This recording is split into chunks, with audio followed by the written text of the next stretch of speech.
and welcome to Stay for Dinner, a podcast of cooking, curiosity, and conversation. If you love cooking, you hate cooking, you don't know how you feel about cooking because you've never tried it before, congratulations, you are in the right place. And that place right now, at this very moment, is my apartment kitchen in Los Angeles, California, and it is a global pandemic. Since the last time we spoke, I feel like our last episode, depending on when this comes out, will be with Mono Agapian, and it was kind of the day that everything looked like, yeah, this is crazy. We're not all exactly sure how to react, and then it kind of felt like that night it was sort of like, okay, everyone stay indoors for the foreseeable future, and yeah, I mean, I don't have to tell you, if you're literally just about anyone in the world, you're experiencing this reality with me in some form or fashion. And I hope you're doing okay. And I hope that if you're listening to this, it's because it's the kind of thing that you feel like you might enjoy or need or want right now. So thanks for being here. I really appreciate it. And yeah. I don't know what else to say about it other than that, and that I'm really excited about what we're making today and who I'm having on the show. First up, I guess, who I'm having on the show is, because you can't really have people over the first couple episodes that I posted after this has all started happening in a very present way in America. People were like, wait, why are you having people over? And I had to be like, I'm not. This was recorded in the case of the first episode, like a year ago. So this will be my first episode in a fully kind of post-California shelter-in-place world. And therefore my guest is the person who I live with and have access to. I thought this will be kind of a special treat for when we get like a lot of episodes deep. Then I'll have my wife on, because by that point I will have talked about her a bajillion times. I pretty much already have, and only like 5 episodes have come out by this point. But we're getting there sooner than we thought, and I'm really excited about it. My wife is Haley Hepworth. She is a comedian. She does improv and sketch and character stuff. She went to the JFL, Just for Laughs, New Faces last year for characters, and she's super funny and cool, and I love her. She's the greatest person that I know. That's why I elected to spend the most time with her out of anyone else in my life. And we did not know at that time exactly how much time that would mean right now. And it's still awesome, because then you go like, and if you are in a relationship right now and you feel the same way, you'll understand what I'm talking about. You're sort of feeling like, God, I'm glad it's you. If it's got to be anyone, I'm so glad it's you. And that's how I feel right now. We're going to make braised pork all'arrabbiata today. This is from a New York Times cooking recipe by Ali Slagle. And I had bookmarked it in a pre-quarantine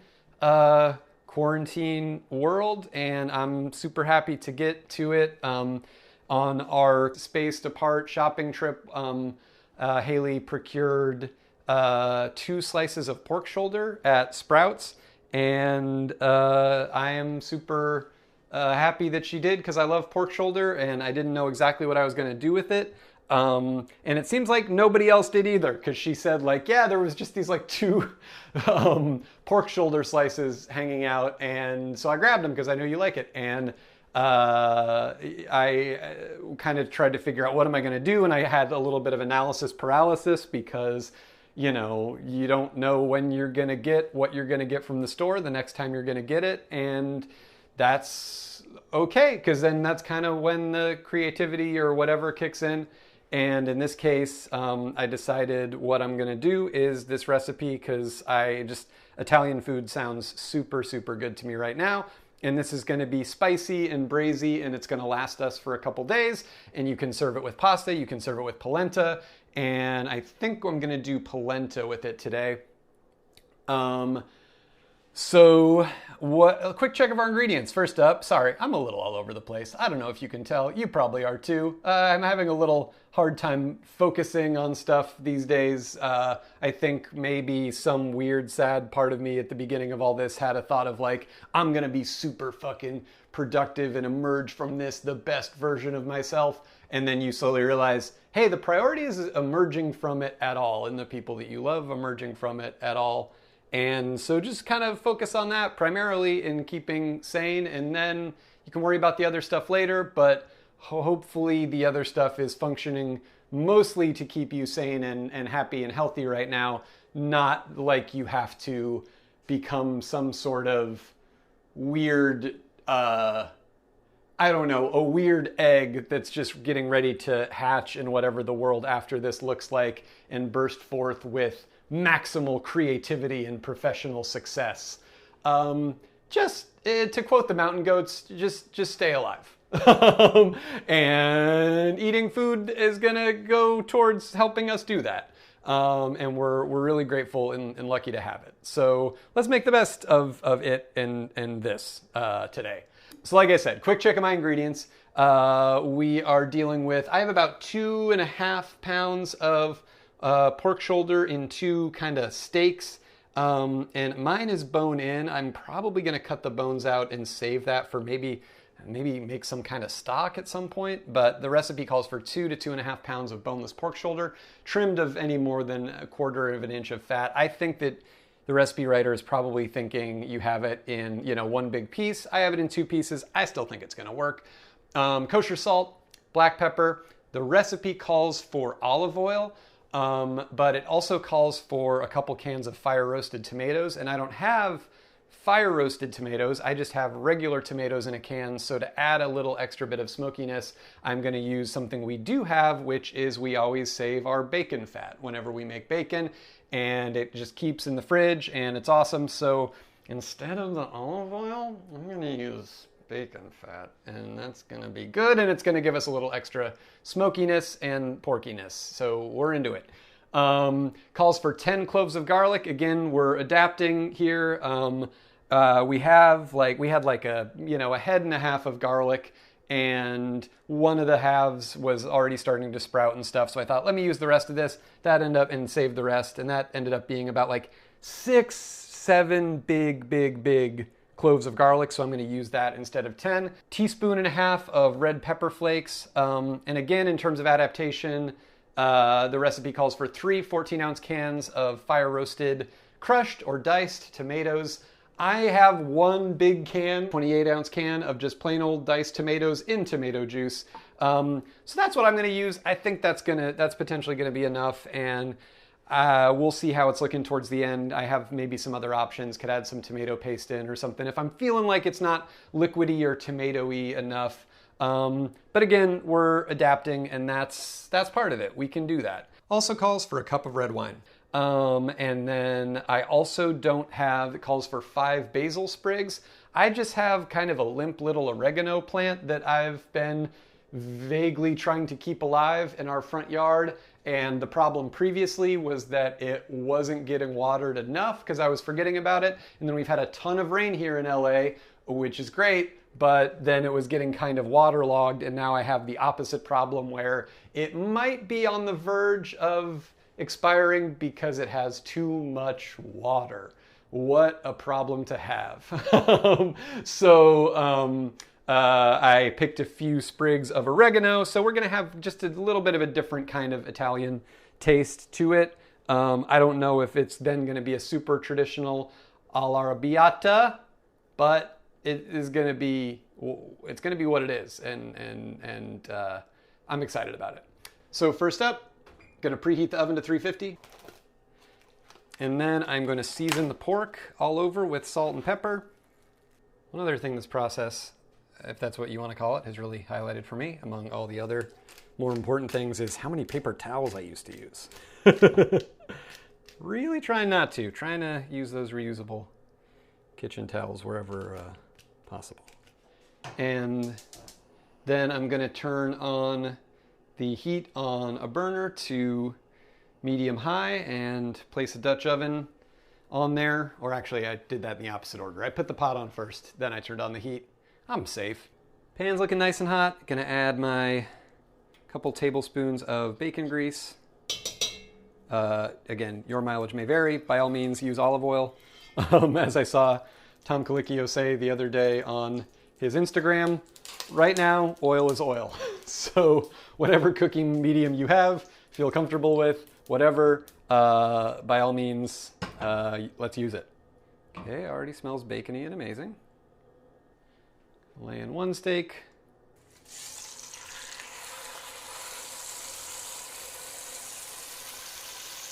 And I don't really have room to do them both at the same time, so just gonna do one at a time, one side at a time. All right, gonna check on one side of my one steak here.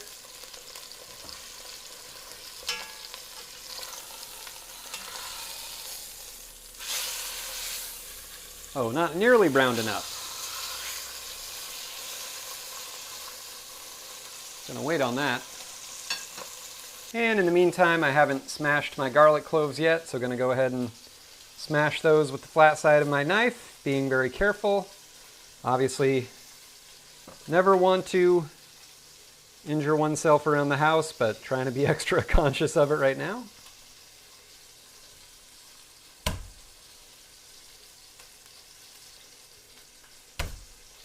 And again, I'm just taking the flat side of a big kitchen knife and then placing it on my garlic and then very carefully kind of pounding the knife to smash the garlic, and the peel comes off real easy. And some of these garlic cloves have sprouted, meaning they have a big weird green thing coming out of them. And I'm just going to try to pull that out as much as possible, but I believe it's still edible and fine as far as I know. The rest of the cloves look still white and healthy. All right, another check of my pork.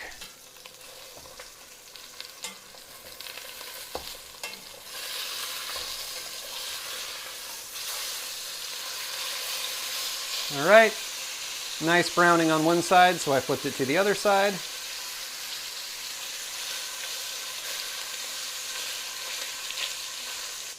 All right, gonna check the other side of my pork.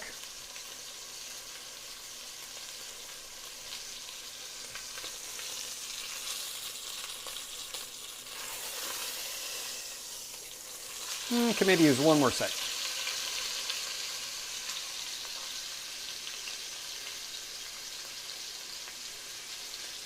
And this would be easier if it was a larger piece of meat, but I'm going to use tongs to hold it on its side for a second, the side where there's a little bit of fat, and try to just get a little brown on that. Okay, setting that steak aside, gonna do the next one. Ooh, yeah. And I feel like I have endorphins going through my brain right now that say, this is a normal thing that you like to do, and you're doing it. And I'm just looking for like a nice golden brown on as much as possible of the surface, because it nicely gets some very cooked flavor into the oil, and maybe a little bit sticking on the pan. And conversely, you know, just gives the meat a nice flavor that, whew, I hope you can still hear me. That's loud, huh? Just give it a nice, you know, flavor when we braise it, and it's looking good. Gonna put my first piece back in. Kind of gonna stack them on top of each other for now, while I use some oil on the other side of the pan to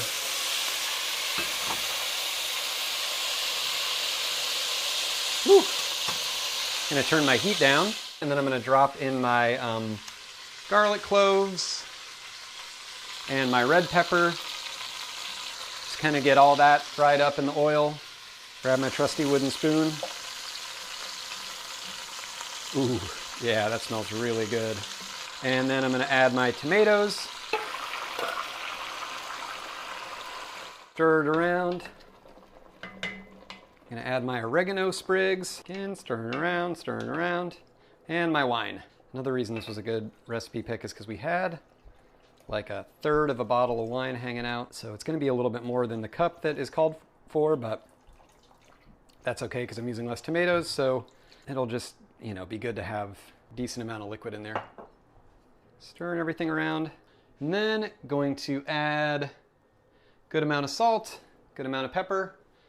It calls for a lot of pepper at this point, so gonna judiciously add a lot of pepper. I think there's also salt in the tomatoes, so I'm gonna be a little more sparing with that. I can taste at the end.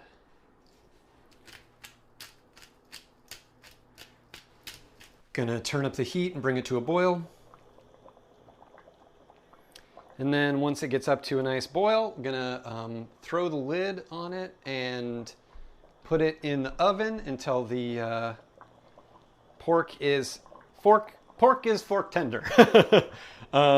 Fork is pork tender. Or as she says in the recipe, until pork falls apart when prodded with a fork. Gonna be about 2.5 to 3 hours by her estimation. I might check it a little bit earlier than that because mine's in 2 pieces. It might not take as long to kind of break down in that way, and I just want to keep an eye on it. But that's okay, because if you're anything like me, you don't necessarily have your first choice of ingredients, but what you do have a lot of is time. And that's why a recipe like this is really, really great right now. All right, we're boiling. I'm gonna throw the lid on, turn my stove off, grab some oven mitts, and transfer to the oven. Is this my first time using the oven on the show? Wow, how about that? Okay, so about half an hour left to go on the pork. And while we wait for the pork, now I'm gonna make the polenta based off of not even a recipe, a comment on a recipe on the New York Times. I've made this David Tanis polenta before.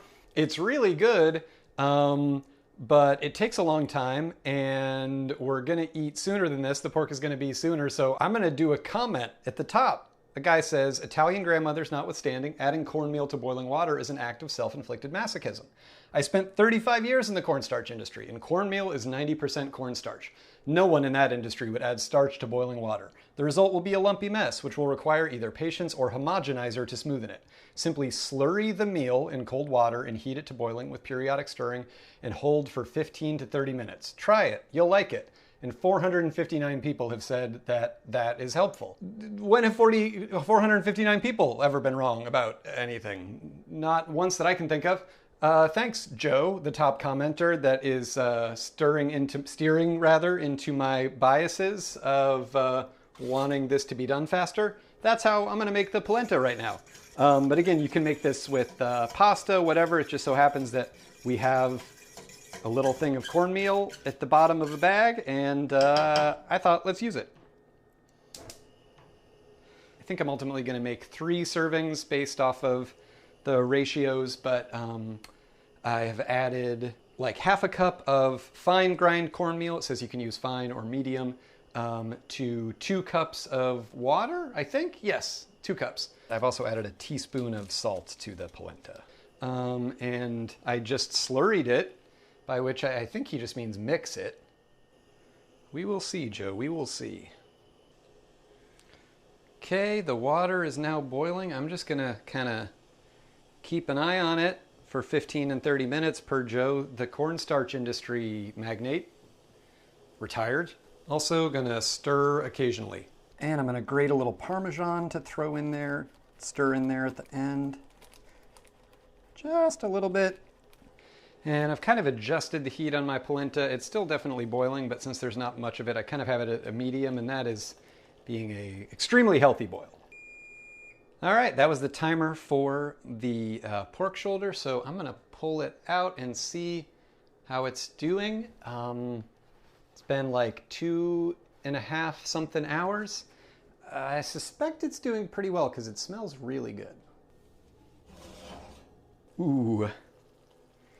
Yeah, the liquid cooked down pretty well. You can just kind of see it's cooked down, and there's like a layer of tomatoes and garlic and the pork is kind of an island in the middle of all that, and it looks really good. So we are going to go ahead and check the fork tenderness using, you guessed it. Oh yeah. Oh yeah, they're super, oh, I see. Okay. Yeah, what I was perceiving as being just purely tomatoes, that was one of my slices of pork, and it's really pulling apart nicely. I try to do that as much as possible, mix everything around, but the pork is just coming apart so easily. So I'm not going to get the really long strands that I might otherwise if I was using one big piece, but this still looks really, really good. And we're tasting. It's pretty salty. Glad I didn't add more salt than I initially did, but I think there was a lot of salt in the tomatoes. Also, we're going to be adding it to a starchy thing. It's not just going to be this by itself, so I mean that'll dilute it a little bit, but all that to say, maybe watch that salt that you add initially, depending on how salty your tomatoes are. The spice comes through nicely. It's a slow burn, but it's there. Ooh, yeah, that's good.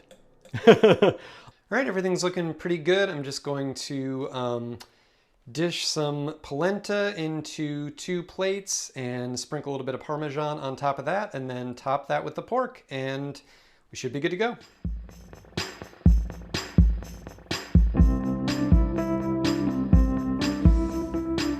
All right, Haley Hepworth, how's it going? Thank you for being here. Thank you for having me in your beautiful apartment. Isn't it nice? Oh my God. Thank you. I love the design aesthetic, and I must say it's absolutely pristine. Wouldn't you love to be here forever, effectively? Yeah. Great. Then have I got a reality for you. So tonight we are having braised pork al arrabbiata with, polenta. Yes. So we're going to eat and make mouth noises off mic, and then we'll be right back with you. Can't wait. All right.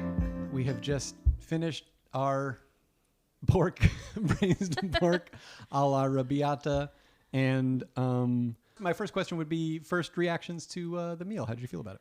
Oh, I mean, it was delicious. It was great. And I had a pretty decent sneaking suspicion that it would be, just from having to smell it all afternoon. A competitive advantage that most guests don't get. Well, I would say I think sometimes if we're home and there's something cooking, the smell sneaks up and so incrementally builds that it's hard to really appreciate it sometimes. Whereas I think I probably did experience what a lot of guests experience, because I went on a long walk while you were cooking, came back in the middle of the process and got to open the door and have that fresh from outside impact of the smell that was fantastic. Oh, good. Yeah, very good smell. You didn't have the frog in boiling water thing where it's like, it's just getting a little bit hotter. You got to be the frog thrown exactly. into the... And shocked by it, distressed. But yeah, no, it was delicious. I didn't know it was going to be spicy. Oh. There was a little spice, which I should have guessed with arrabbiata. I guess I just didn't realize that's what it was until you have just recently described it on mic. I feel like my only other experience with arrabbiata is that it's like a sauce they have at Trader Joe's, I feel like. Oh, interesting. Like, I feel like before I cooked, I remember getting it. I feel like there's like a Gothic script on the bottle, and it says arrabbiata, and I remember knowing that it was spicy on some level, I think. Arrabbiata makes me think of like Italian sausage. I don't know. I should have looked it up before this, and maybe I should right now, like what it means, if arrabbiata is a place or if it's a style. Yeah, because this was all arrabbiata that I feel like it's like, okay, braised pork in the style of a la arrabbiata. And I don't know if that was a guy. I don't know. That's a good question. I should have looked it up. It's not that I'm doing less prep for you than I am for other guests. Strike one. We'll see, won't we? So my first question off of that would be, does it bring up any sort of associations for you, like flavor-wise, or does it remind you of anything? Are there any ratatouille moments? Well, I mean, honestly, makes me think of food that you make for me. This feels like, this doesn't really remind me of anything that I ate growing up. It's not in the style of Chef Margaret, my mom. But it is in the style of you as a chef, I feel like. This is I think in the genre of something that I think of you making very well and somewhat frequently, also something that I don't make, which is a like meat that kind of stews. You know what I mean? Like a braised meat. A braised, yeah. Yes. I really don't braise meat. I think I like them because it's just such the sort of like effort to reward ratio is so high, low. Yeah, high. Mm-hmm. It's high. Yeah. Where you don't have to do very much. It was really easy. And then it just goes for a time and then you open it up and it's completely transformed. Yeah. I really like that. No, me too. This is, I mean, reader, the pork that was used in tonight's meal is something that when I went to a grocery store 10 days into our quarantine, going to a grocery store for the first time, kind of just panicked and was like, what do they have? And grabbed it and saw that they had slices of pork shoulder, which I normally don't buy other than if you've specifically requested it.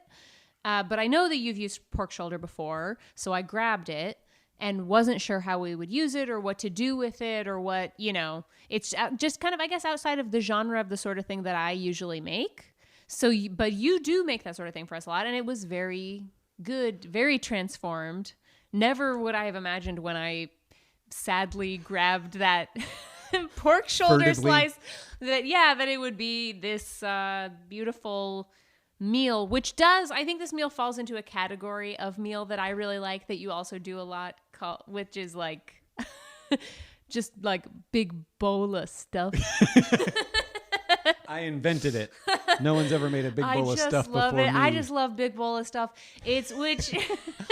Wait, what are some other examples? Oh, I think most things. I mean, a lot of things that I make is a big bowl of stuff. Yeah, not even just that you make, but a lot of things that I feel like a really good salad is a big bowl of stuff. A curry is a big bowl of stuff. Most pastas are a big bowl of stuff.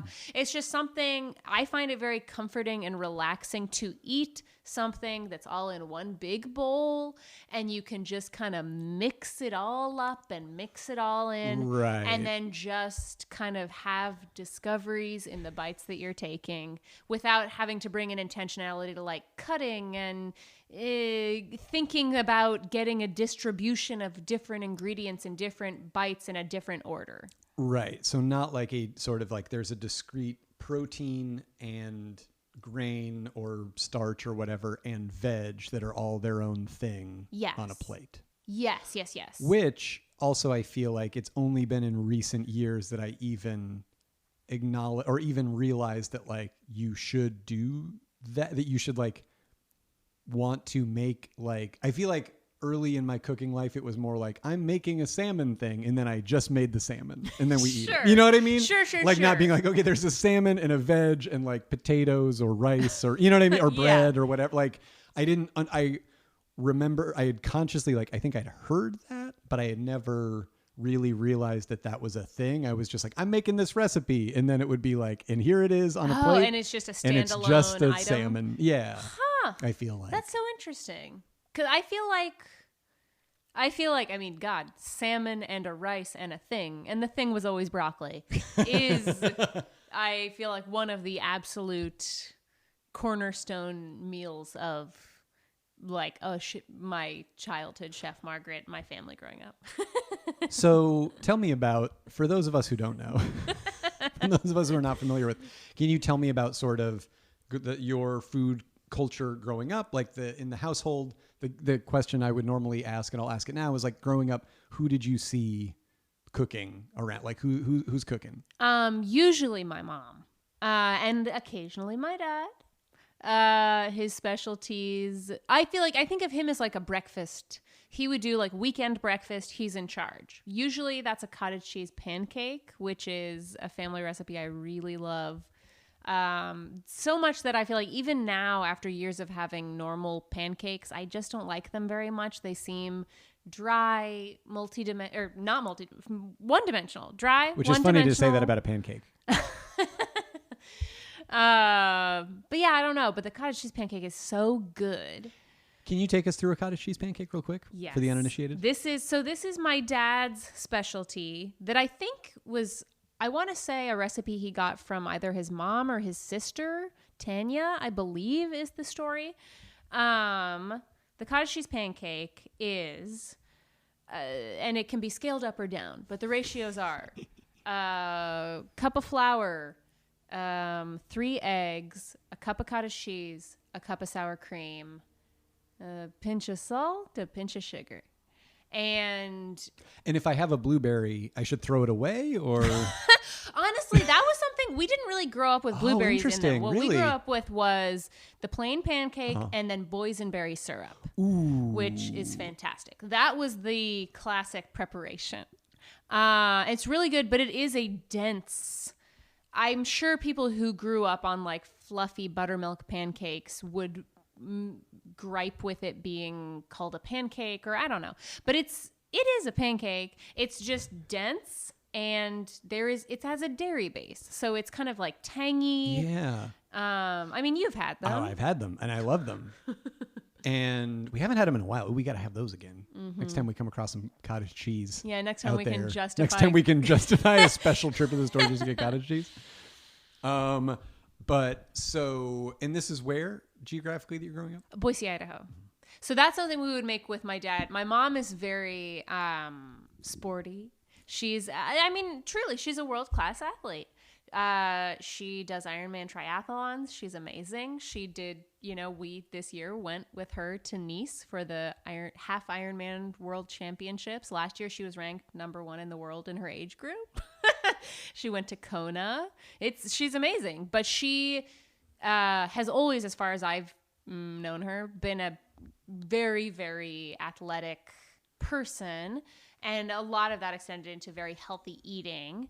And so on Saturday mornings, I feel like when I was little, oftentimes she would be on a run and my dad would make these pancakes with my siblings and I. And they're very good. They're really good. Yeah, but that's his specialty. I guess that was my thing maybe, is that when you were saying like, and people that grew up on pancakes, they would object to it and they would take umbrage with them as even being described as a pancake, because you're imagining this person with such a textbook definition of what a pancake is and is not. I didn't feel that way. Yeah, I guess anyone that I haven't like shared the gospel far and wide, but definitely like a college roommate or two, I'm sure, got a cottage cheese pancake in their day. And I think the feedback is overwhelmingly positive. Oh yeah, absolutely. They're very good. You made them for me once when we were first, like, before we were even like officially dating. Oh, right. Yeah. When I was living in New York, I remember this. I was in LA. Yeah. Wow. And I visited to do like something. And yeah, came over and you made, I had gotten in like the morning, and I came over and you made cottage cheese pancakes. Yeah. You took like a red-eye flight and got in early. Wow. Yeah. That was crazy. It was great. It was definitely a plan. It was definitely something where I was like, I'm going to do this. As I eventually learned a lot of things were in our early pre-relationship and relationship. But yeah. Which they were really good. Did those have blueberries in it? I feel like they did. Probably. Maybe I was wondering if I was probably. Just I think that was definitely something in college that I would do. Grab a blueberry or grab a like a blackberry, toss them in there. Again, it ends up feeling very Scandinavian. I feel like once you get the berries involved. Oh yeah, it does have kind of an IKEA checkout aisle feel to it, doesn't it? With like the tanginess and the dairy and the like fruit, like the tart like berry. Yeah. Ooh, they're good. Very, very Folks, good. You have the recipe now. You've no excuse not to make cottage cheese pancakes, other than the scarcity potentially of any one of these ingredients at any time. So any other specialties? Because it was not, I guess is what you're saying, was not the person who is default in the kitchen cooking all the time, but he definitely knew his way around. Yeah, he knows his way around. He is fantastic if you give him a task. If you give him an assignment, he will dutifully do it. So I feel like my parents on Sunday nights, probably more when I was in like junior high and high school, would make risotto every Sunday night, which usually was some combination of like, I feel like the go-tos that would be in that risotto was like smoked chicken that my mom would kind of like pull apart or cut into little pieces. And then... Is that from... Smokey Davis. Yes. A fantastic meat smoking, fish smoking haven in Boise, Idaho. R.I.P. That's now, I think, is gone. They said they were going to reopen, but I don't think they have. And I never got to go. I got to go once. I think you got to go once. That's right. I did make a pilgrimage to Smoky Davis. That It's I'd heard great. about a lot They had for such years. a cool, like, the like classic cool sign Was out it in front. like an A-frame? Yes. Am I Yes, no, it misremembering was. It looked like a little cabin. Yeah. And yeah, such good smoked meats, smoked fish. That another thing I think probably when you came with us would have been over the holidays. Definitely something we got at Smoky Davis was smoked pork loin. Yes. That is another Charlie family tradition from my dad's side, which is at the holidays doing pork and seeds, which is the smoked pork loin, and you cut it into thin slices. Yeah. And then you get like toasted sesame seeds and a really hot, spicy Chinese mustard. And you take the little slice of pork, you dip it in the mustard, and then you dip it in the seeds. So all the seeds stick to the mustard, and it's flavorful. You got the heat, you got the crunch, the textures. It's the smoke. You got the smoke from smokiness. The smoked pork loin. Yeah, very it's so good. I have to break objectivity here and say having had it's very because otherwise I'm adhering to strict journalistic standards. But you've made it. You made that for an early, probably the first time we had people over for like the Super Bowl or something, right? Oh yeah. I think right after you got your smoker, if not the first like event that we cooked for, one of them. I think that was it. Was that like the first voyage of your I think smoker? so. Was that the same? Did I make a brisket that night as well? You did. Holy shit. I did so much for that fucking Super Bowl party. Oh my God. Yes, you did. And you... My little droid. In the my little smoker, little black R2-D2 shaped pellet that you got me. Mm-hmm. That was really fun. Holy shit. I did a lot. You really did. And also it's always funny to me to remember you having the smoker running all night before the Super Bowl or the Oscars or whatever that was that we did this for. I think the Super Bowl. Yeah. And you had a like remote what is that? Is it telling you what temperature it was? Yeah. So basically it's a meat thermometer, but Haley had just gotten me this smoker, which was like this big black, it looks like a large, it looks like what if Darth Vader was a minion, and it's very big. And it's just all like charcoal and stuff. So I'd been gas grilling, which you also got me for a year or two at that point. And the smoker was really like taking things to the next level. And I got to have a chimney, like a charcoal little chimney that you would light the charcoal briquettes in, just like my dad used to. So that felt very cool. And then this is also when we had more outdoor space at our old place. So it was easy to just have a place that it could go and be like, I guess I just won't park my car here.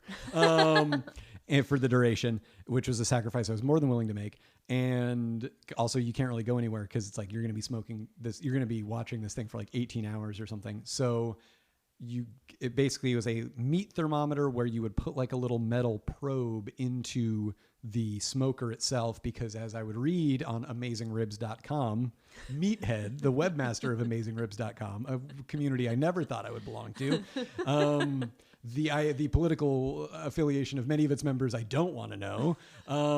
Let's keep it about the ribs. And I would put you put the metal probe in the little droid through a hole, and then that runs out to a little remote basically, or thing that's broadcasts out the temperature. And then you have a other little kind of chunky smartphone shaped thing that you can take within a however, foot radius, basically inside the house. And it tells you. You were sleeping with it under your pillow, so it stretched at least that far. Yeah, I had it. And basically you can put a temperature into it that you're trying to maintain. And if the temperature dips below that or above that too much, it beeps. So to go out and change the vents around or do more charcoal or whatever. So that was great. But yeah, I barely slept that night because I was just I was babysitting a brisket that I was worried about the quality of, because I knew that I was supposed to get USDA Prime, but I had gone to so many stores that I forgot. And then I was like, this is USDA Choice. Choice must mean good, right? I'm too tired to remember what I learned. And ultimately, I think it was good. It was great. Thank you. It was very good. But then I forgot that we also did the pork loin then. But it's the pork and seeds is so good. It's fantastic. I would love to know what the sort of history of that I don't know. is. I really don't know. It's something I remember from gatherings with my dad's side of the family, which would be usually we would do Thanksgiving with them every year because we lived in the same town as my grandparents on my mom's side, and they were over like every day. But some of my dad's siblings all lived pretty close, but not all were in Boise. So we would do Thanksgiving with them. There are 4 siblings, and every year we would rotate between the 4 households.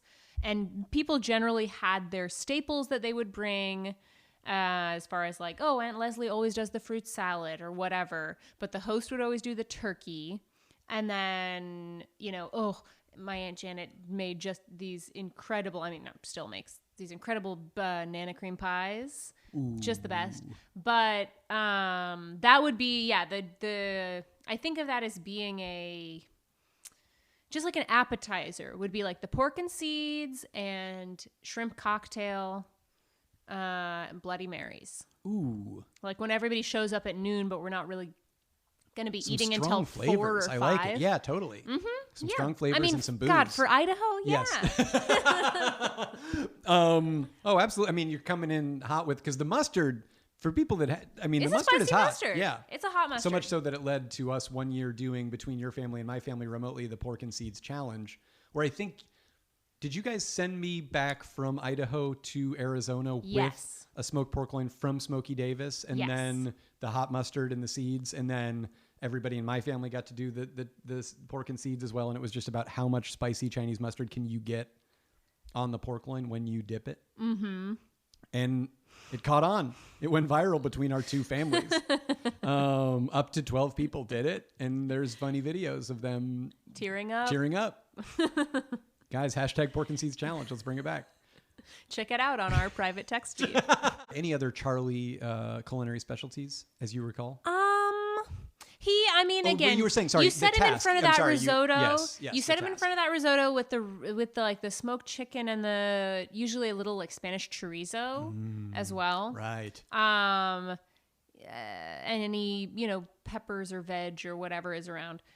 But he will stir. He will stand in front of the stove and he will chit chat and he will stir for an hour. And he'll put the little broth in. He does the whole... So you give him a process and he will absolutely do it. I think what I don't think of Charlie doing is menu planning. Sure. I don't think of him like having an idea for a dish. Right. That he then wants to execute. That I don't ever recall being part of the equation. But I think if you tell him, here's what we're doing, he will be on the team. Right. And do you see him going to the fridge? And if so, what is he grabbing and what is he making if he's like in charge of making you grabbing guys lunch lunch as a child? Lunch? Yes. He didn't make us lunch. If he came home, and I think still comes home for lunch most every day and makes himself a lunch, which he'll stand at the counter and make himself. He has a couple little go-tos, but one thing I definitely think of as being a main Charlie lunch go-to, standing over the counter, eating on his lunch break, is tuna salad. So he comes home, he gets a little tuna out, a little squirt of mayonnaise, a little dollop, the like pickle relish, stirs it up. That's his little concoction. He'll put it on a piece of toast. That's a good little lunch, a little open face. Sounds great. He loves an open face. Especially right now where I feel like we're in this moment of maybe it's just us, but I feel like we're really, since we've been in our apartment for 2+ weeks, just really trying to figure out what does lunch look like. Yeah. You know what I mean? Yeah. It's one of those things that I kind of took for granted where it's like, and then I'll have lunch, where it's like right now it's like, we're really building towards dinner, if anything, and we're lucky to have it. But like right now it's sort of like, what does lunch look like? That just a little like tuna salad or something sounds so, I know. It's straight. Cause I feel like normally I'm not really home in the middle of the day. So I don't have lunch. I usually am like running around in the afternoon. So I have for lunch usually an RX bar, which is a good little bar. But you've been known to get into some, right now I feel like you're in an RX pattern, but I feel like you've had other lunch rituals. Forever my lunch ritual for a very long time has been an egg or 2 eggs. If you're feeling frisky. If you're feeling frisky. Oh, yeah, no. I did master that egg. I'm very good at like a little figuring out exactly how I like that boiled egg, which is, I think for about a year, I would do it every day. Just a traditional 6-minute egg, soft yolk in the center, very runny, and would split it in half. But then the trick there is the yolk is going everywhere. But now what I've kind of figured out is getting more of a jammy yolk. So what time were we looking at for that? So I boil it for 6 minutes, then I take it out and I just let it sit for 5 minutes. Then I shock it under cold water a little bit to get it cool enough so that I can peel it, and then I eat it immediately. Whereas when I normally do a 6-minute egg, I boil it for 6 minutes, and at the 6-minute mark, it goes immediately into an ice bath. So it's about that 5 minutes of resting in the middle. Yes. Not in an ice bath. Yes, because I don't want a hard-boiled egg. Right. But there's something I like about the center of the yolk being runny, but the sort of the perimeter of the yolk being a little more set. Having a firmness. Yeah, it never gets opaque. It never gets to that sort of chalky, hard-boiled light yellow, but it gets just jammy. It's set. It's like set. A little set. A little bit. Yeah. There's just a little stability there. And then I feel like there was also an evolution of toppings. For a long time, it would just be a sprinkle of salt, and then it became a sprinkle of salt and a dash on each half of hot sauce, which I'm now blanking on the name of that hot sauce that I love. Crystal hot sauce. Yes. I think the superior sort of bottled, just kind of like shake it on hot sauce. I think it's way better than Tabasco. It has the acid. I love the acid. Yeah, me too. But then honestly, I went to the dentist and my dentist was like, what is the acid in your life that I can tell that you have so much acid in your diet? And I really don't. I'm not I don't drink a ton of coffee. I mean, I have been during this, I have been drinking a ton of coffee weirdly during this quarantine after actively resisting that habit for I've noticed over that. 10 yes, years. you have been drinking a cup of coffee every day, which for you, I feel like you were such an intermittent coffee drinker. And I really, as somebody that has to drink like 3 cups of coffee every day, really admired where I was like, that must feel so great when you have just a cup of coffee. But now I'm still not having more than a cup of coffee. But I mean, like, if you're not drinking it every day. I've never felt a feeling yet of like, I don't feel good because I haven't had coffee. Gotcha. I have yet to have like a headache or just feel like I'm not sharp because I haven't had my coffee. Gotcha. But I don't really have that feeling either, but I think it's because I always so I can't really speak to that. Sure. Yeah, but I've been liking it during this quarantine. I think just for the ritual of it. Sure, that makes sense. I feel like I normally don't drink it other than on the weekends. If we make breakfast at home and you're having coffee, I'll have a little coffee as part of that breakfast spread because I really love a breakfast spread. And that feels sort of fun and luxurious and like it's just a different flavor component. But normally I don't have coffee. I have... like when I work, I have espresso. I'll go somewhere and have like a little cappuccino, and that's a treat. But now that I can't have my treat and I'm stuck at home working all day, every day, I have been having the coffee, and I have been just in 2 weeks really looking forward to it every day. So you're into it. I'm into it. Because I do feel like that's got to be such a big part of the addiction for all of us is like the ritual. Like whether or not it's like, back when I first started drinking coffee in college and it would just be like, I'm going to get a Starbucks every day or whatever. Or now as a grown up and having a like very pretentious that I love like pour over thing that you got me. There's like a Japanese little like cylinder, cone that you put the filter in and it, pour over. I guess the jig is really up on the gifts that You enabling me in my exploration. Where do I look when I need a I mean, I'm loving it. It's great. It's been good. I think it's been positive. I think so too. And you get to reap the absolutely. spoils. No, absolutely. To a degree. And they get used. That's right. For the most part, except I think I feel like there was one where I feel like you maybe jumped the gun and you got me a really fermentation book. Yes. Yeah. You got me a very nice book called Mastering Fermentation and a couple of different jars. And I think you were just ahead of your time. I think so too. You know what I mean? This was, like, I mean, God, what was this? 2012, 2013? Wow, maybe. It was early because it was before you really cooked. Oh, was it? I think it was when I was kind of sussing out. There was a period where you were kind of getting into cooking. It's cooking adjacent.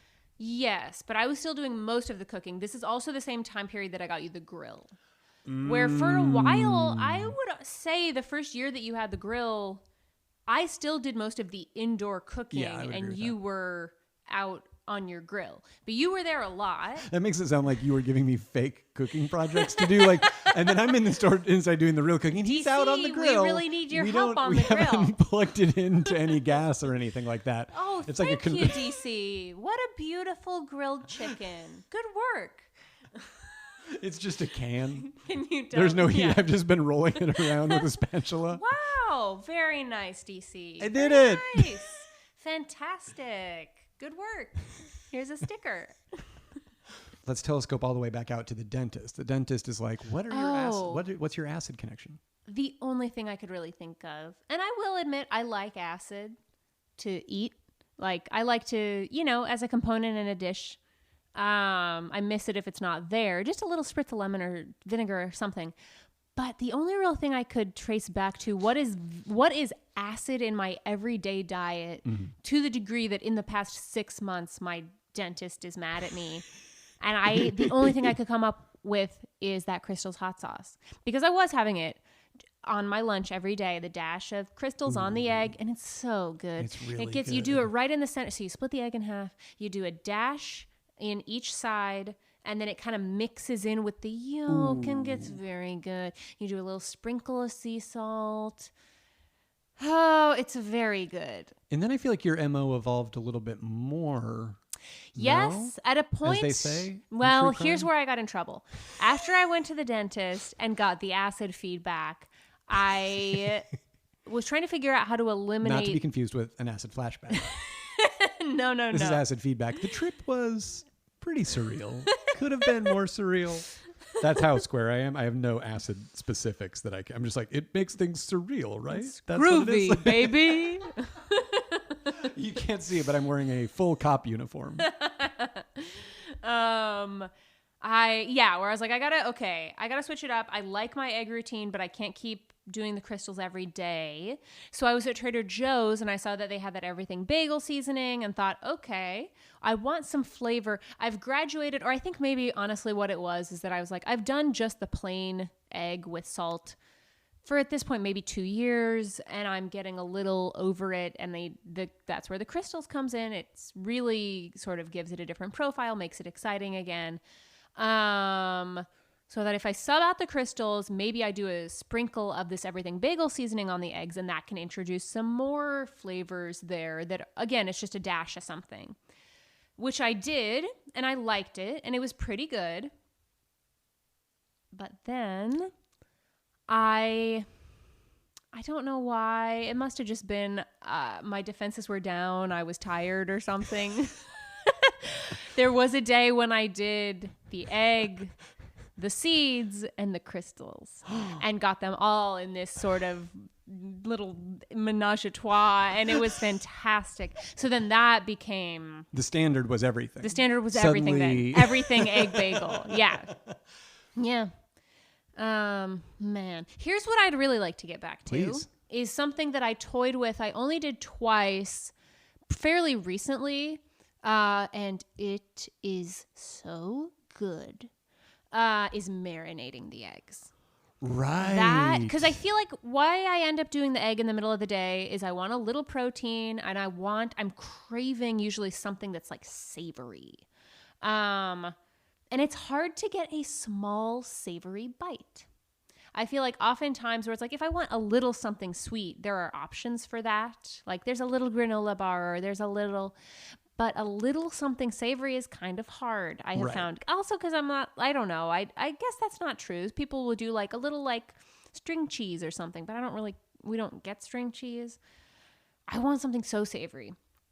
And so I was thinking about it, I think we went out to a ramen place, and I was really loving that gorgeous egg in the ramen. Yes. And thinking, this egg, I have an egg like this almost every day why is this one so much better? And I'm getting just a greater depth of flavor from it, and realize like, oh, it's because it's been like cured, it's been marinated. So I researched how to do that. And it's just you marinate it.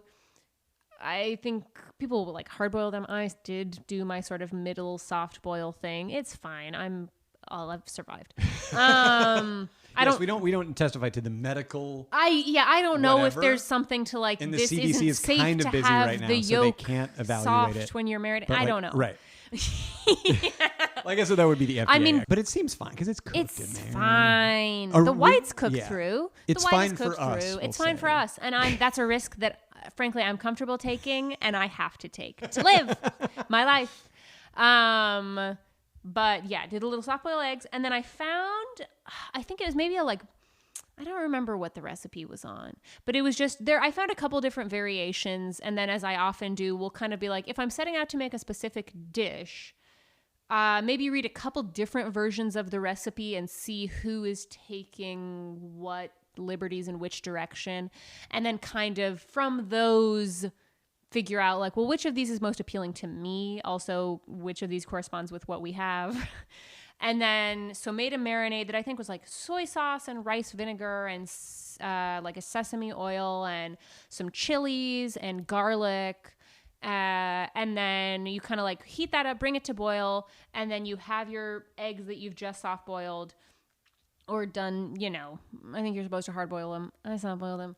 Put them in the marinade, let them sit overnight in like a Tupperware in the fridge. And then they're good to go. You take them out of the marinating liquid, I think, after like 12 hours max. And I did the max because I want that flavor. And then it was such a perfect, you had some. They were very good. Just a really good, super salty, just yummy, flavorful. And again, it's a grab and go. Yes, exactly. At that point, once you've made them, once you've made a big batch, then you can just eat them all week. Because I feel like when we get into trouble, I'm speaking just as us, but in general, as a household.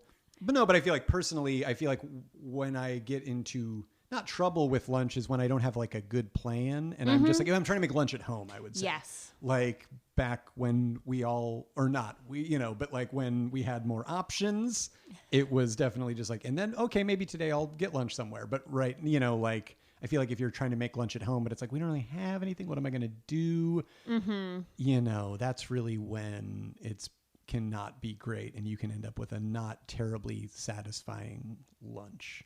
So I think like this is what having your flow prevented you from doing, whether it was your soft-boiled egg or your soy sauce egg or any of that stuff. Yes. Or now your RX or the RX bar, whatever it is. Yes. Which I think is just why that is the flow now is like, oh, I just don't have time. Right. So it's nice to know if I'm dashing home and I have 10 minutes between engagements and I have to run back out, I can run in, have something, I know the plan, it's ready for me, I like it, and then go, so I don't have to spend any time trying to figure out, like, what do we have? What sounds good to me? What do I have time to make?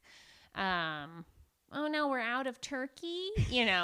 Just be like, it's there, the plan is already set. A real read of my lunches I used to like to have back when I was still buying lunch meat. Turkey sandwich, cheese. I was into getting the deli counter. I mean, those are also the staples with like if we're at my parents' house or something. That's what my mom gets for everybody for lunch is turkey and a little cheese. And I don't think that's uncommon. It's not a targeted I was dressing down. I was just imbuing what you were saying with that to give it a little extra spice to the podcast that people want to hear marital tension. Yes, this is the pod for you. So I will ask the sort of the mother question, which is, Haley Hepworth, where does cooking fit into your life right now, or not fit into your life at this moment? And that could be at literally this moment in the situation we're in right now, or in a larger sense, or both. They're a little different, honestly. Yeah. Though, like where we've been for the past 2 weeks and where I've been for the past couple of years, maybe. Which I think in general, if we're talking in the past couple of years, I really like cooking. I enjoy it, but it's not something that I do every day. I think it used to be when I had more time and when I was around in the evenings more. And then like, I feel like the first several years that we were dating, I would make us dinner pretty much most nights, unless is like the weekend and we were going out or something. And then slowly it kind of shifted to, I think I just started having more shows and rehearsals and things in the evening, more nights of the week. So kind of turned into the more, I think of at this point for the past couple of years, it's been more regular for you to make us dinner. Just maybe because you have less like evening obligations during the week or the weekend, but which I guess just is a testament to how popular I am. I think so. Well, yeah, we should say, like, so basically you are a comedian and you're out doing like shows or rehearsals and things like that. You're doing stuff, like sketch stuff. And so sort of like, it's an extremely irregular schedule where it's like, I'm going to run to an audition in the morning and then I'm going to and like I feel like it's oftentimes we'll check in and be like, like when we're going to bed one night, like, hey, what do you have? What do you have tomorrow? Yeah, basically. And just try to be like, what's going on? What's the rundown? Because both of us have like somewhat irregular schedules right now, in the right now sense of pre-pandemic. Yes. Who knows what it'll look like afterwards? Yeah. But at least like in the recent past, we sort of had those kind of schedules. But like, I do think you're right. Like even when I was more regularly like going somewhere every single day or going to an office or whatever, it was like, okay, we're, like I'm still more regularly at home in the evenings, I feel like. Mm-hmm. And I like that. I mean, hell works for me. I mean, it's great. It really works for me. It's very nice. I very often come home from some rehearsal and I'm tired, or some show and I'm tired, and it's like 10:30 or something or later. And it's very nice to come home and have dinner ready. It is really the sort of thing of like, it's made me understand the motivation behind some aspects of like patriarchal oppression of like, oh, wow, it really is nice to have somebody at home while I'm buzzing around doing all of my crap, that whenever I get home and it's unpredictable, there's somebody who is there who just has a like good, beautiful, warm meal waiting for me. Feels great. And string of pearls. I mean, yeah. And looks the part for sure. Oh yeah, absolutely. Tall, blonde, leggy. But yeah, that's nice. I mean, from my perspective, like I really enjoy it, or have enjoyed it, and kind of like, I know we were talking about this the other day in a different context, but like have found that right now at this moment in our lives, like we're both busy, but like it's kind of synced up into a somewhat nice rhythm where like I think we were basically saying like neither of us, it's fair to say, are like exactly where we want to be professionally, but it has settled into this weird rhythm of like, okay, if we were more, I guess, like successful, then it would be that kind of thing where it's like, okay, well, that person has to eat because then they have to like go work on this thing more at night and be sitting, across the room on an iPad and not just sort of being with the, having to take themselves out again, which is a reality for people. And thankfully it's not a reality for us right now, where it's like, once we're both home and then we eat and then we probably watch 1 to 2 episodes of reality television and then we go to sleep. You know what I mean? Yeah. And it's really nice to have that. I'm somebody where I very much, I think you're the same way. I hope so. If not, I wish you'd said something. But like, I really value the thing of being like, when I'm done with work, I want to be done with it for the day. And it feels even more important to me, or I guess I maybe have thought it's important to me because so much of our schedule is very soft and very unregulated, that it feels important to make those distinctions or like draw those lines of like, once I'm home and I've been working all day or been doing shows or been doing whatever, once it's time for us to have dinner, if I don't have to leave the house to go to a second location for a show or a meeting or something, I'm not going to be like, all right, well, great dinner. Anyway, I'm going to pop on my laptop and check out some notes or whatever. Right. It's like, no. Yes. Right. Which I very much like and value. And I feel like any time in our relationship where, either one of us has had to kind of like invade that a little bit, it's just like, it sucks. You know what I mean? It's like, bad. on the one hand, it's usually like, oh, that means it's like cool because somebody's really busy and that's good ultimately for, you know, whatever. But it's also like, it sucks. Yeah, no, it's miserable. It's miserable to be like, ooh, we had this long day and then we were able to like chit chat and have a nice dinner together for like 30 minutes.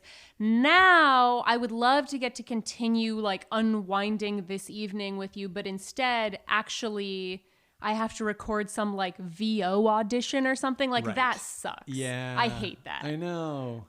And I think it's like a reality. I mean, not even just like for people in entertainment, but also for people where it's just like people that have corporate jobs and people that are busy and kind of like now the borders of work and home are so amorphous. I mean, again, even before all this stuff now, where literally a lot of us are in our homes, and if we're lucky to still have jobs, we're working from them. And also, I can't even imagine adding the layer on, we don't have kids, but like the layer of having kids and what, you know, like I just, it feels like in many ways, like that border's got to be just getting even more amorphous for people. So like you were saying, almost with your cup of coffee, it feels like whatever you can do to be like, this is this part of my day. Yes. I only do this in this part is probably good for your mental health. Yeah. So or now or whatever, what are some things that you feel like are like, this is my go-to, this is what I'm making if I'm cooking? Oh, well, I would say my number one go-to, my probably number one go-to for the past several years has been what is it called? I'm really blanking on all of my favorite staples tonight. Puttanesca. Yeah. Yes. My go-to staple for the past couple of years has been... What if I was just like, what are you talking about? God damn it. How dare you use this platform? Puttanesca.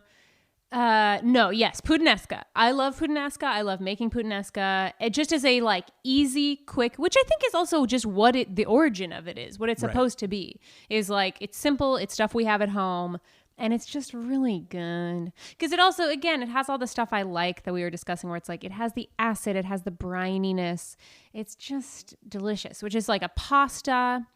And I think this is not something that I grew up with, so I don't really know where it came from. I don't know how I landed on this, but I really like puttanesca.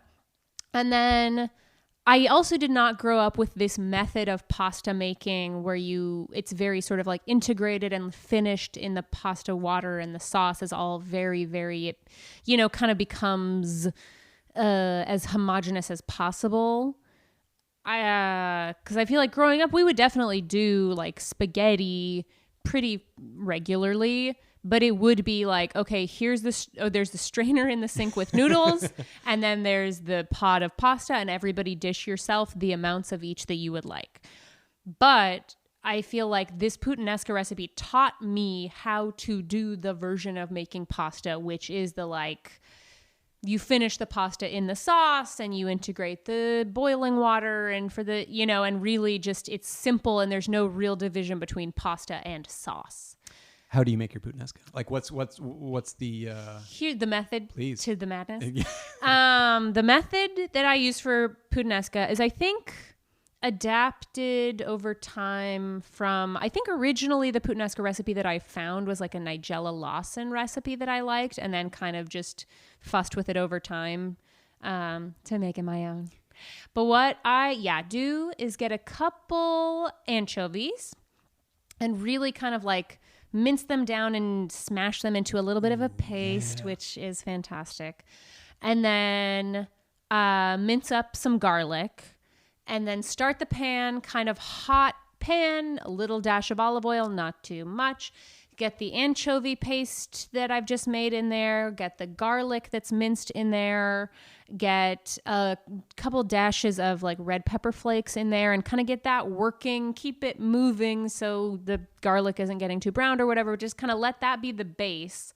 And then I'll do rough chopped olives, rough chopped... what else? That's something else. Capers? Capers, yes. Rough chopped olives, rough chopped capers, which if they're small enough, you don't really have to chop them. get them in there, get them kind of working and moving around.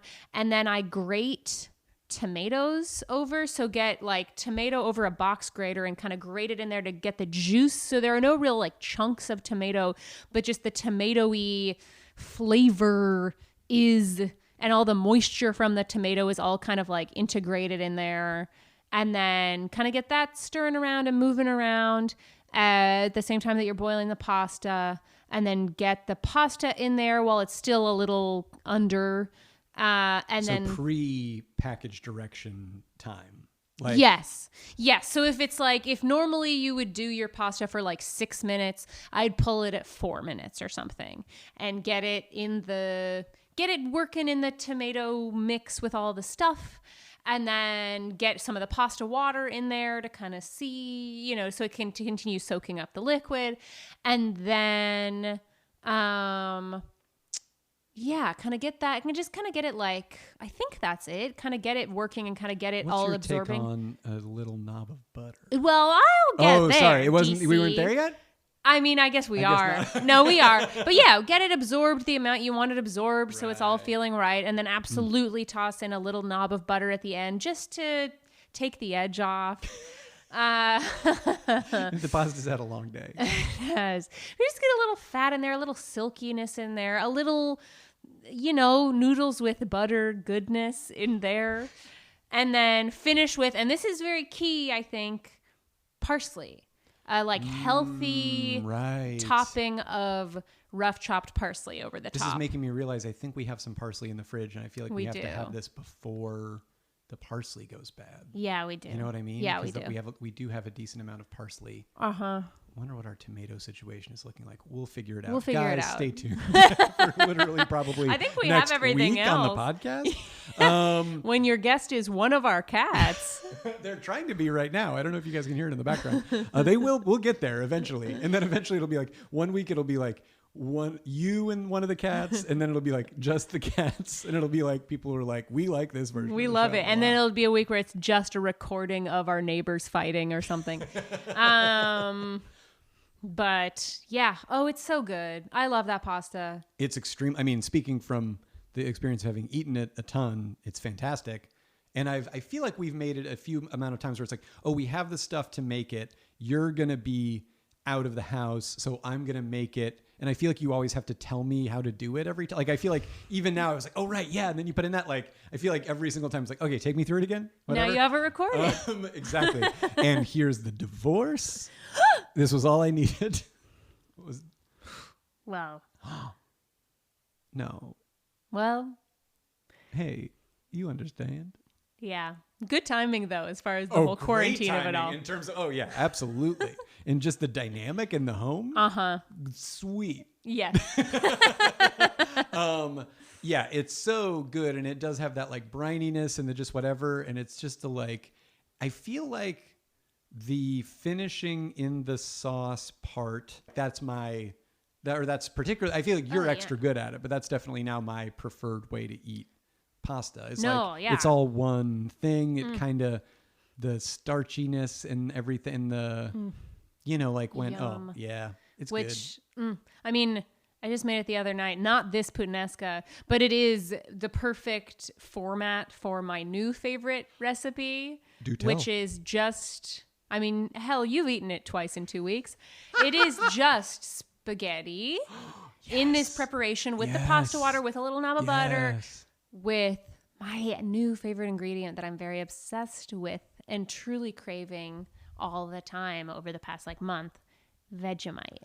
Yes. It's so good. So bring us through your relationship with Vegemite as it's evolved, because it's really been a torrid. It's been a whirlwind romance. Yeah, it really has. I think was it even a month ago? I've lost sense of time. But a couple weeks ago, I was at I found myself up in the valley in Studio City. And I think I was late for a workout class and ended up being okay, I'm not going to make this class because there was bad traffic, but now I have an hour to kill and I've driven all the way up here. So maybe I'll pop into this coffee shop on this block and get some work done. And It was an Australian coffee shop, and I saw on the menu that they had toast with Vegemite, and I do love toast, and was kind of thinking, oh, that's something I've never tried. I'll try that. I'm just curious about it. I know that most people in the U.S., I guess, hate Vegemite, or at least... I feel like I've only ever really heard it as like a punchline in a weird way. Yeah. Or like Vegemite, or... I feel like people don't respect it. Or it's like in the Men at Work song... Down Under, where I think it's like, and then she made me a Vegemite sandwich. It does, yeah. It feels like a keyword that people would use when they're trying to like learn an Australian accent. Vegemite or whatever it is. But yeah, where I was like, oh, I've never tried it. I don't really know what it's about. I just know that I guess people don't like it. So great, let's try it. And then had it where it was just a slice of toast with butter and Vegemite on it, and it was fantastic. Ooh. It's the guy that worked there kind of described it to me when he was like, "Have you had it before?" And I was like, "No." He doesn't sound very Australian. No, he wasn't. He's not. Wow. Interesting. But putting the system on. Or I was like, I haven't had it before, but I know that it's controversial, and I'm wanting to try it. So he's like, "All right, well, we'll see. I mean, do you like what did he say? Port cheese or something really? Like that," where I was like, I mean, I don't know. Where he's like, because that's what some people think it tastes like. That's what I kind of think it tastes like. I don't know about that. Where I was like, all right. And then tried it, and I did love it. It's very savory. It's a combination of things that I like, where it's very savory. It's very yeasty, which I know not everybody is into. Because I think it's like brewer's yeast. It is, right? It it's is. It's like leftover yeast. Yeah. Yeah, it's like a yeast discard product. And it's so good. It's like goopy. No, it's great. It's smooth. Yeah, it's fantastic. You've been having it on toast. I've been having it on toast. It was funny to me because you got it and you said, I'm really excited about playing with it. You know, like to really play with it and get in there and kind of like try some different stuff out with it. And you were having it on toast. And then we had this pasta that is also a Nigella recipe, right? Yeah, it is. And then you've continued, and the pasta is wonderful. Like it's just super, it's exactly what you described, where it's like there's a savoriness and there's just a kind of indefinable, like almost, I guess it's umami, right? Is that what that is? Yeah, I mean, I'm not trained in culinary sciences to officially be able to distinguish what is umami or not, but I'm gonna say for me it's umami. For me, it's the definition of umami. It's an undefinable and delicious X factor of flavor and deep, rich, deep, funky savoriness. That's what I find in there. You know what I mean? And I am trained in culinary sciences. Oh. Tish. And it was really, really good and just like perfectly like comfort foodie again, and just like doesn't take that many ingredients, and I really enjoyed it. And yeah, exactly. We've had it twice, and we even had like early on in the shelter in place or quarantine or whatever you want to call it, where I think we even had we still actually have enough stuff in the fridge that we could make something more elaborate. We were just like, you were just like, do you want, or I don't know who brought it up, but just like, let's just have that pasta again. And it was so good. It's just, again, it's comforting. And I guess it's a thing, like you were telling me that she was saying like it's a thing that people's kids will eat, that people are like, if my kids are picky, like they'll eat this though. Yeah, because it is. It's just noodles and butter. There are no chunks. There's nothing that you can see in there. I feel like that's the thing I remember as being a picky kid, of being like, I do not want to see a chunk of anything, because it's so mental. It's like if I was blindfolded taking a bite of this, I bet I would like it. But if I can see that there's a red speck or a bit, I'm gonna try to pick it out or like, convince myself that I don't like it. That it doesn't have handles for kids to really object to. Exactly. No, it looks like kid food and it doesn't look very appealing. It's like most good kid food where it's just like light brown and uniform. But god damn, it's so good. It's really good. And then, but what I've enjoyed about your relationship with Vegemite is, and by the way, our heater just kicked on, so that's why you guys might hear a strange mechanical, ghostly shuddering in the background. Is you kept saying like, and I really want to play with it. And to my mind, you have been playing with it. Do you know what I mean? Oh, I feel like you feel I like kind you've of only have just begun to play. Well, with the quarantine of it all, I feel like I got it right before the quarantine. I tracked it down and got a jar from Cost Plus, and I have felt in the quarantine disincented from experimentation. Sure. Maybe. Right.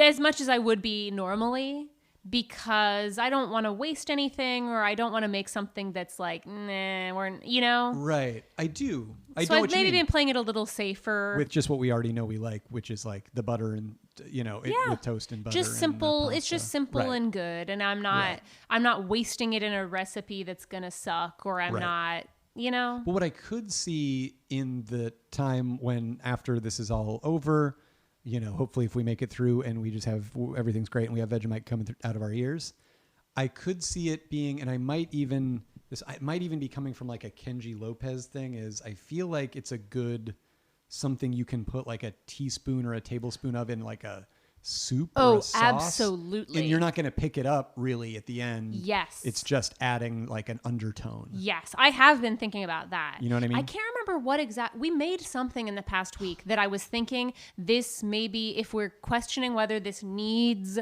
Something. a bump up, a depth of flavor, I get a little bit of the Vegemite in there. It has reminded me of, I feel like, an early dinner party that we threw where we were making a soup. We made a squash soup that was just not really there for us. Yeah. It was lacking.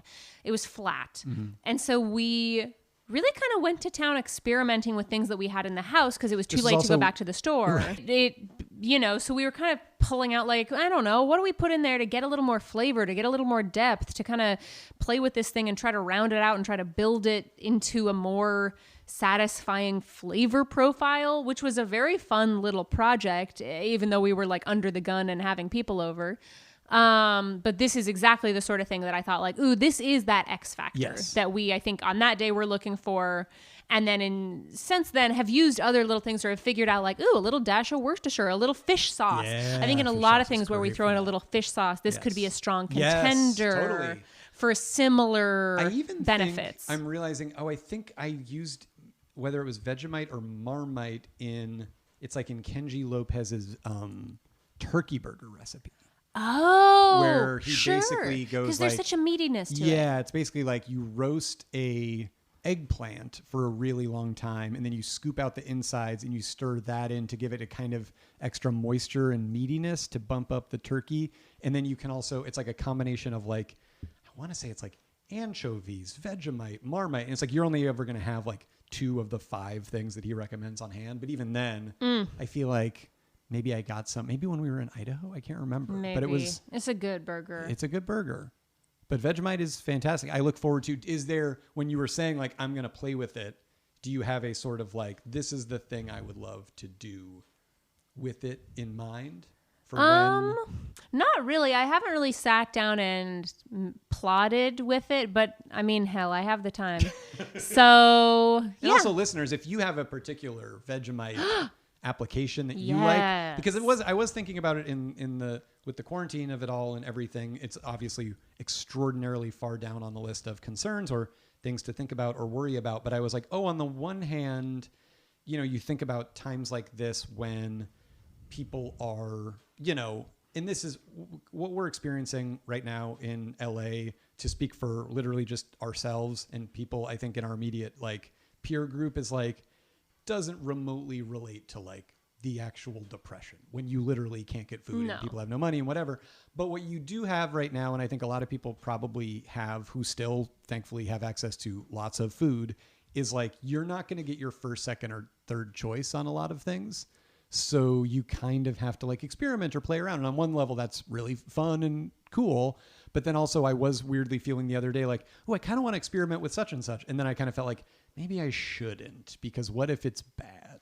Do you know what I mean? Yeah. Yeah. Like, it just feels like a different where it's like, which still I'm thinking, I feel like when you said that, I was thinking like, but we've done that, not during the quarantine, but I feel like in general, often it's like, sometimes we'll experiment on a recipe and maybe it doesn't land where we wanted it to, but we'll still eat it and it'll usually be fine. Yes. Right. Or I don't think there's something that we would experiment on and then be like, we're throwing it away. We wouldn't do that normally, so we definitely wouldn't do it now. I think so. But it does a little bit more feel like, I guess, I feel like sometimes when we do a project that's more of an experiment, it will be like, okay, it's Saturday and we have some time and we're going to make a plan and we're going to go to the grocery store and it's going to be a dedicated production. Whereas now it feels like we're not going to the grocery store to get things for specific meals. Exactly. It's kind of like, all right, we're trying to go as little as possible to stock up for things that we can have for the next 10 days or 2 weeks or whatever it is. And then just kind of piece together our meals from like, what did we stock up on that we can mix up in different combinations that keeps it fun and not just feeling like survival bunker food while also, Yes. without like going to town and really doing things that feel like we're wasting a ton of something that could be spread out over multiple meals or multiple applications.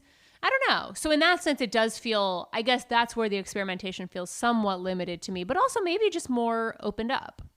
True. Yeah, no, for sure. I think I think you're right insofar as it's like, as long as you're keeping on at the boundary of like, we're not going so crazy that we're not going to eat the thing we ultimately We're make. going to eat it. We're going to eat it. Here's something, as I'm even just thinking about it, I was thinking about another basic pasta that we've had in the past that I really like that's absolutely so simple and so delicious is just pasta with a ton of caramelized onion. Yes. It's so good. Yeah. And there's like a real sweetness to that we have so many onions, again, because when we're stocking up, our valuing flavor. Yeah, right.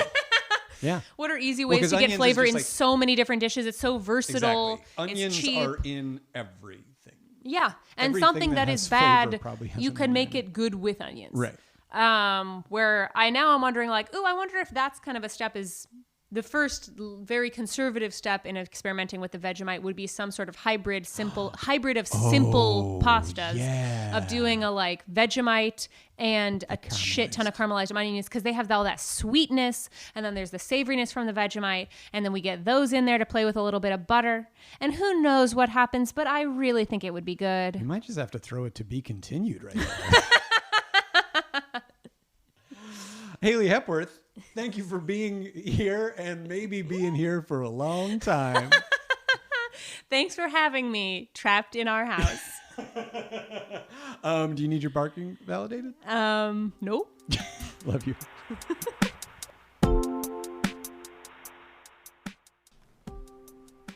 All right, that is it for the first officially mid-quarantine episode of Stay for Dinner. Thank you so much to my guest, Haley Hepworth. We may be hearing more from her in coming weeks. Some part of me suspects.